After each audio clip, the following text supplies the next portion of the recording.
নমস্কার বন্ধুরা, Indian Bengali কুইজিনসে তোমাদের আবার সবাইকে স্বাগত। আজকে তোমাদেরকে শেখাবো দুধ বুয়ার রেসিপি। খুব বেশি আর একটু বয়োজ্যেষ্ঠর হাতে, আমার জেঠিমার হাতে শেখাবো, কারণ কিছু কিছু রেসিপি যেন বয়স্কদের হাতেই ভালো লাগে, তাদের হাত ধরেই আমরা শিখি।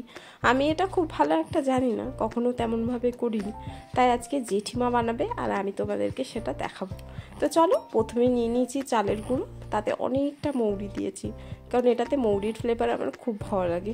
আমার কাছে কালো জিরে ছিল না, নাহলে কালো জিরে থাকলে কালো জিরেও আপনি দিতে পারেন। সাথে 1 চিমটি নুন আর স্বাদ মতো গুড় দিয়ে পরে ভালো করে ওটা মিক্স করে নেবো আগে, যাতে কোনো গুড়ের ডাব না থাকে। এটা মনে হচ্ছিল একটু কম হচ্ছে, তাই আর একটু বেশি গুড় দিলাম।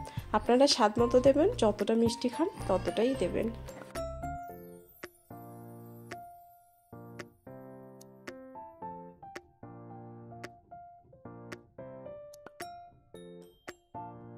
ভালোভাবে মিক্স করা হয়ে গেছে। এবার দেব গরম দুধ, একদম ফুটন্ত দুধ। যেহেতু দুধটা একদমই ফুটন্ত ছিল, তাই সেটা হাতে করে মাখা সম্ভব নয়।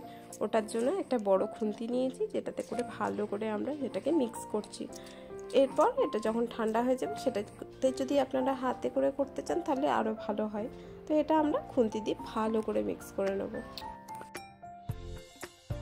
ফুটন্ত দুধটা দেওয়ার আরেকটা কারণ হলো, ফুটন্ত দুধে পিঠেগুলো বেশ নরম হবে, তো তাই আপনারা ফুটন্ত দুধ দেওয়ারই চেষ্টা করবেন।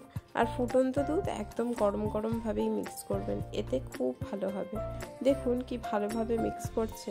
কিছু কিছু হাত খুব ভালো হয় কিছু কিছু জিনিসের জন্য, তাই বয়স্কদেরকে পিঠেটা একটু দেওয়াই উচিত, মানে ওরা যেন বেশি ভালো করে আমাদের থেকে।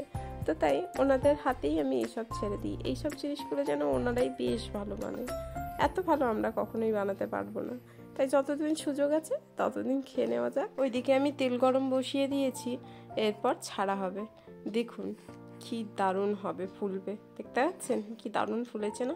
এইভাবে প্রত্যেকটাই ফুলেছে আর দারুণ হয়েছে, তেমনই সফট হয়েছে। আর আমি আর আমার হাজব্যান্ড বানাচ্ছিল আর খেতে শুরু করেছিলাম। খুব ভালো লাগছিল খেতে। আমি তো মনে হয় 3টে বানানোর সাথে সাথেই খেয়ে নিয়েছি। এখনও পর্যন্ত আছে রাখা, আমি যাচ্ছি আর টুকটুক করে খাচ্ছি আর আসছি। তো এগুলো বেশ ভালো লাগে আর কি, ভালো লাগার জিনিস, স্বাদের জিনিস। আমাদের এগুলো আজকে হচ্ছিল, কারণ আমাদের বাড়িতে কুলদেবতার পুজো ছিল, আর এগুলো আমাদের ভোগে দেওয়া হয়। এগুলো ভোগের নয়, এগুলো হচ্ছে খাওয়ার জন্য। কেমন লাগলো জানাবেন অবশ্যই। Thank you so much.